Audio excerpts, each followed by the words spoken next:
የአስመራና አዲስ አበባ ውጥረት እንደ ፊኛ ተወጥሯል። ይህ ፊኛ አንድ መናኛ መርፌ ጠቅ ካደረገው ቀጠናውን የሚያውክ ግጭትን ይፈጥራል። ይህ እንዳይሆን እነ አሜሪካ ከመሸም ቢሆን እየተራወጡ ነው። ባለፈው ሳምንት በውጭ ጉዳይ አማካሪያቸው በኩል ጠቅላይ ሚኒስትር አብይ አህመድን ያነጋገሩ ሲሆን ዛሬ ደግሞ የአስመራውን የውጭ ጉዳይ ሚኒስትር ኦስማን ሳልህን አወያይተዋል። ፕሮፌሰር አሌክስ ዲዋል ከትራምፕ ውጪ አብይና ኢሳያስን ከጦርነት አፋፍ ልሳቸው የለም ብሎም የአምባሳደር ሌንጮ ሰሞንኛ ጽሑፍ ግን ሁለቱን ሀገራት ማንንም ሃይ ብሎ ሊመልሳቸው እንደማይችል በግልጽም ተናግረዋል።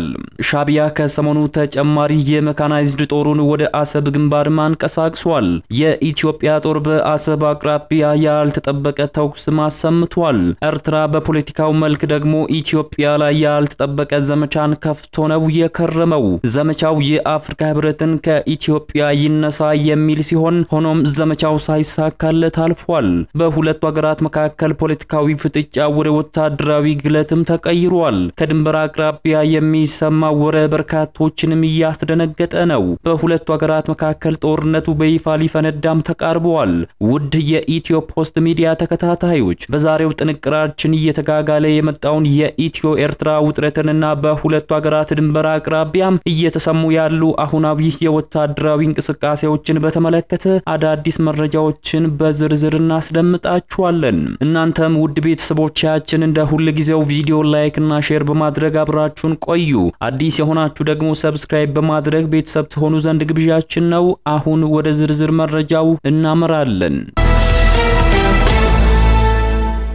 የኢትዮጵያና ኤርትራ አሁናዊ የፖለቲካ ውጥረት ሁኔታው ከእጅ ያመለጠ ብርጭቆ ሊሆን ከቋፍ ደርሷል። 4 ኪሎና አዲሃሎን ከጦርነት አፋፍ የሚመልስ ሃይባይም ጠፍቷል። ፕሮፌሰር አሌክስ ዲዋል አብይና ኢሳያስን ከጦርነት አፋፍ ሊመልሳቸው የሚችሉት ፕሬዝዳንት ዶናልድ ትራምፕ ብቻ ናቸው ሲሉ ምክረ ሐሳባቸውን ቢያቀርቡም ትራምፕ ግን ውጥረቱን ከቁብም ያቆጠሩት አይመስልም። ይህን ተከትሎም ፍጥጫው አይሏል። የኤርትራ ጦርም በቡሬ ድንበር ከፍተኛ የተኩስ ልምምዶችን ጀምረዋል።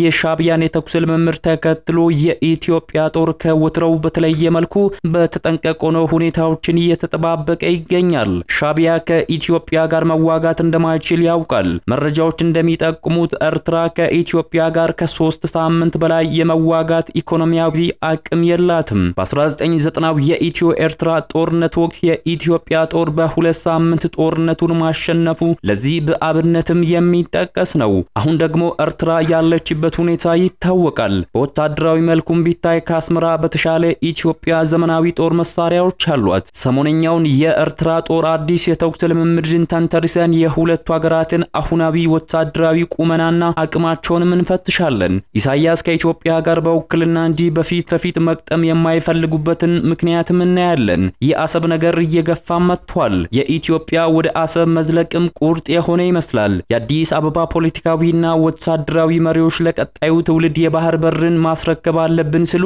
ቆርጠው ተነስተዋል። ይህን ተከትሎ ኤርትራ ጦርነቱ ሳይጀምር አስቁሙልኝ በሚል ልመናዋን ማቅርባለች። ይህ በሆነበት ሁኔታ ግን አዳዲስ ወታደራዊ እንቅስቃሴዎች በስፋት እየተስተዋለ ይገኛል። በተለይም በኤርትራ በኩል ያሉ እንቅስቃሴዎች እጅግ አስጊ ሆነዋል። አንድ ተጨማሪ ሜካናይዝድ ጦር ወደ አሰብ ግንባር ያቀና ሲሆን የተኩስ ልምምድም እያደረገ እንደሚገኝም ታውቋል። የመረጃ ምንጮች እንዳሉት የኤርትራ ጦር በደባሲማ አካባቢ ከፍተኛ ቁጥር ያላቸውን ብረት ለበስ ተሽከርካሪዎችንና ወታደሮችን አስገብቷል። ከባድ የጦር ተሽከርካሪዎች ወደ አካባቢው እየተጠጉ መሆኑንና ወታደራዊ ልምምዶችም እየተካሄዱ መሆኑን ምንጮች አክለዋል።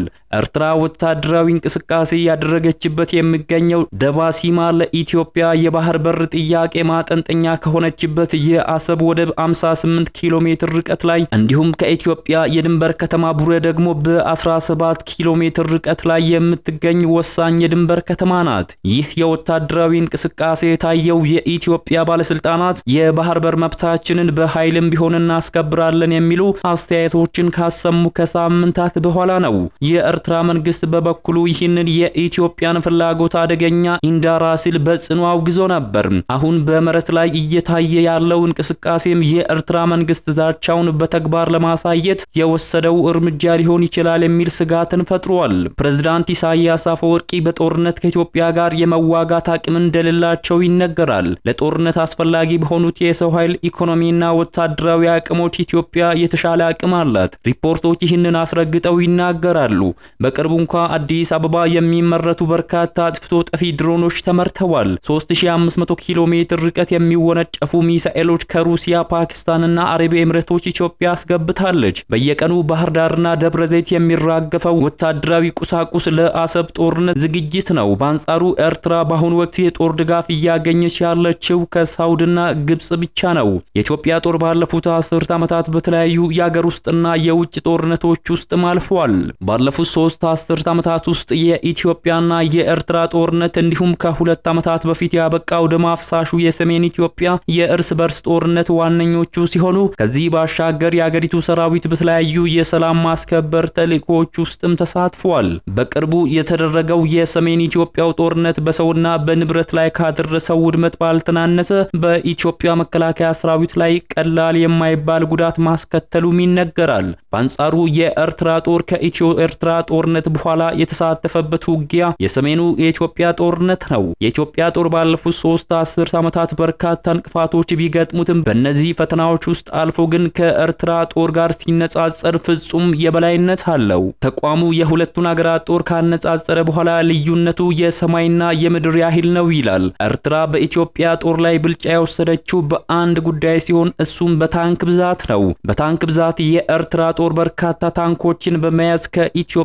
ጦር የተሻለ ቁጥርን ይዟል። በሌሎች መመዘኛዎች ሲታይ ግን የሀገራቱ ጦር ፍጹም ለንጽጽር የሚበቃም አይደለም። የሀገራትን አጠቃላይ ወታደራዊ አቅምን በመመዘን ደረጃን የሚሰጠው ግሎባል ፋየር ፓወር በ2025 እትሙ የሀገራትን ከሰራዊት ብዛት እስከ ትጥቃቸው ድረስ በመፈተሽ የወታደራዊ አቅም ደረጃቸውን ሰጥቷል። የ145 ሀገራትን ወታደራዊ አቅም በመመዘን በየዓመቱ ደረጃን የሚያወጣው ግሎባል ፋየር ፓወር ለምዘናው 60 ያህል የመገምገሚያ ነጥቦችንም ይጠቀማል። እነዚህ መመዘኛዎችም ሀገራት ያሏቸው ወታደራዊ ክፍሎች ብዛት፣ ሰራዊት የታጠቃቸው ወታደራዊ ትጥቆች፣ ለሰራዊታቸው የሚመድቡት ዓመታዊ በጀት፣ ለሰራዊታቸው የሚያስፈልጉትን አቅርቦቶች በተገቢውና በአስፈላጊው ጊዜ የማቅረብ አቅም፣ ተፈጥሯዊ ሀብት እንዲሁም ሀገራቱ ካላቸው መልክዓ ምድራዊ አቀማመጥ አንጻር በዝርዝር ይገመግማል። በግሎባል ፋየር ፓወር አሃዝ ኢትዮጵያ ከ145 ሀገራት 49ኛ ደረጃ ላይ ትቀመጣለች። ኢትዮጵያ በወታደራዊ አቅም በሀገሪቱ ካሉ 54 ሀገራት የ5ኛ ደረጃ ላይ የምትገኝ ሲሆን ቀዳሚዋ ደግሞ ግብጽ ናት። ኢትዮጵያ 162000 የሚሆን አጠቃላይ የሰራዊት ብዛት ያላት ሲሆን ሰራዊቱም በውጊያ ብቃቱ እንደ ወርቅ ተፈትኖ የወጣ ነው ይባላል። የኤርትራ ወታደራዊ ቁመና ደግሞ እንደ ግሎባል ፋየር ፓወር ትንታኔ ኤርትራ በዓለም አቀፍ ደረጃ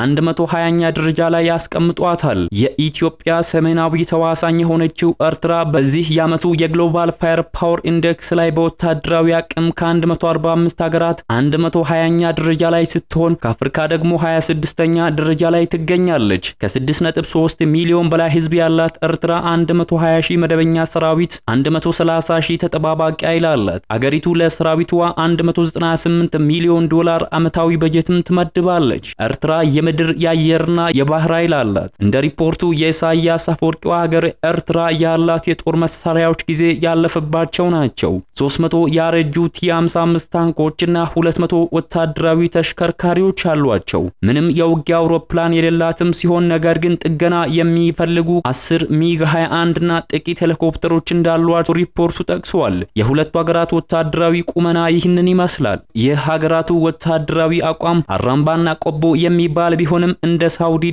አረብ ኤምሬትስ ያሉ የገልፍ ሀገራት የጦርነቱን አቅጣጫ የመወሰን አቅም እንዳላቸው ግን ይነገራል። ከዚህ በተጨማሪ አብይም ኢሳያስም የሚያስታጥቋቸውና የሚደግፏቸው ተቃዋሚ ኃይሎች በጦርነቱ ሊሳተፉ ስለሚችሉ የጦርነቱን ነገር ሊያወሳስበው እንደሚችልም ይነገራል። በተለይም ፕሬዝዳንት ኢሳያስ ጭንቅ ውስጥ የገቡበት ሰዓት ስለሆነ በዚህ ጦርነት ስልጣናቸውን ጭምር ሊያጡ እንደሚችል ይገመታል። መረጃዎች እንደሚጠቁሙት ከላይም ከታችም ከውስጥም ከውጭም ኢሳያስ ጠላት በዝቶባቸዋል። የፕሬዝዳንት ኢሳያስ ነገር ዓለሙ ሁሉ ዝብርቅርቅ ብሎባቸዋል። የኢትዮጵያ ማምረር ራስ ምታትም ሆኖባቸዋል። የሚሰማው የሰማው ነገር ሁሉ ለሻቢያ ጥሩ አይደለም። ጦርነቱ የሚጀመር ከሆነ ሻቢያ እንኳንም አሰብን አስመራን እንኳን ለማዳን የሚሆን አቅም የላትም። ይህንን ስለተረዱም ነው ኢትዮጵያ በውስጥ ግጭት ተወጥራ ጦርነት እንዳትከፍት የኢትዮጵያን አማጺዎችን እየደገፈች ያለችው። ሆኖም ግን ይህ የሻቢያ ስልት ኢሳያስን የሚያድንም አይመስልም። የተወደዳችሁ የሚዲያችን ቤተሰቦች ለዛሬው ያዘጋጀንላችሁ ልዩ መረጃ የተከታተላችሁትን ይመስል ነበር። ከሰዓታት በኋላ በሌሎች አዳዲስ መረጃዎች ዳግም እስከምንገናኝ በያላችሁበት መልካሙን ሁሉ ተመኘን።